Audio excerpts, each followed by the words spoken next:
This is Blake Carrington live, 21Blackstreet.com at the National Book Hub Conference in Atlanta, Georgia, here with author Jessica A. Robbins. Tell us about your two titles that you have today. Okay, my first book is Holy Seduction. It's the story of a pastor's wife that's living a double life behind her husband's back. She's doing all kind of crazy, scandalous stuff that a pastor's wife shouldn't do.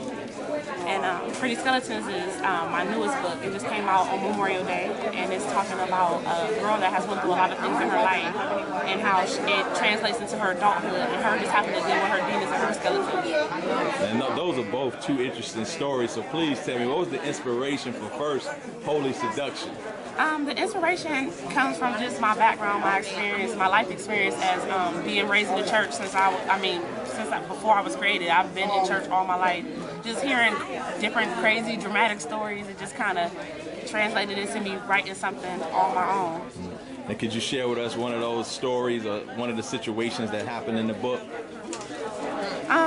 Well, I mean, Denise is your type of woman that has everything a woman could want. She's blessed with the house that everybody wants, that's designed for her.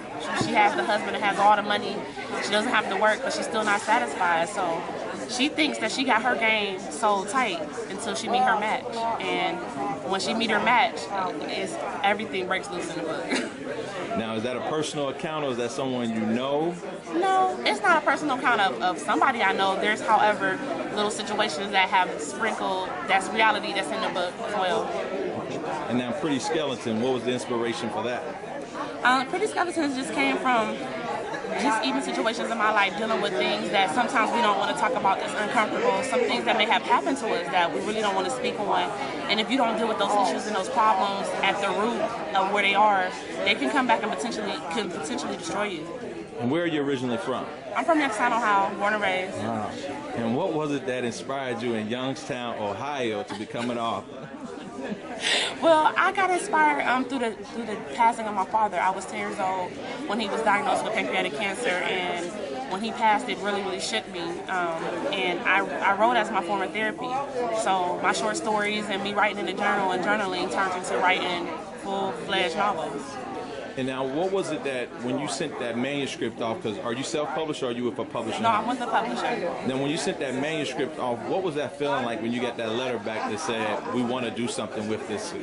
Just my dream actually being realized. It was like the best feeling in the world. Like, it felt like Christmas Day to me, just to have somebody believe in the words that I wrote. I mean, I already believed in them myself, but just to have another person come at me and say, you know, I couldn't put your book down. I want to do something with this. Let's go forward. It was like the best feeling in the world to me. And what was it that when you got that you started actually writing, where you said, wow, I didn't know that it was going to be like this? Actually, I used to keep journals with my little stories in them, and I mean, I didn't really pay them no attention. It was just something I did in my spare time, my hobby.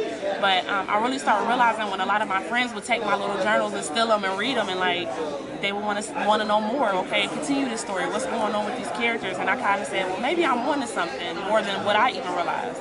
Is there someone in the industry right now that you like to read?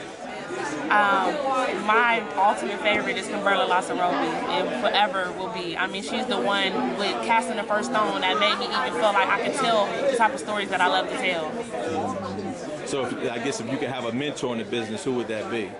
It would definitely be her or Victoria Christopher Murray, because I'm a fan of both of their work.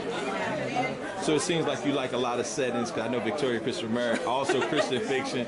So, yeah. And you know, we're in Atlanta, Georgia. This is home of the mega churches. So right. What do you feel about a mega church versus, you know, the smaller, intimate churches? I think it could potentially be a lot of things that can go mainstream because of how much influence they have on the media and how much they are in society. I mean, a lot of things, probably the same things happen at both type of churches, but you hear about more of them at a mega church because there's so many more thousands of people and the pastors are more prominent, you know, in the community. So, I mean, there's some crazy stuff that go on in church. I think I'll be writing for the rest of my life with all the stories that I hear. And what can the people expect for you for the rest of the year? Just pushing both of my books.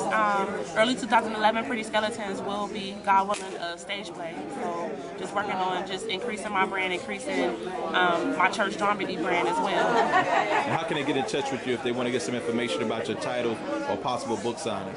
Well, my personal website is www.jessica-robinson.com. I'm on Facebook as Jessica A. Robinson. I'm on Twitter as Holy Seduction. So you can get in touch with me also through email, songbird352000@yahoo.com. Hi, my name is Jessica A. Robinson, and I'm chilling with 21Blackstreet.com.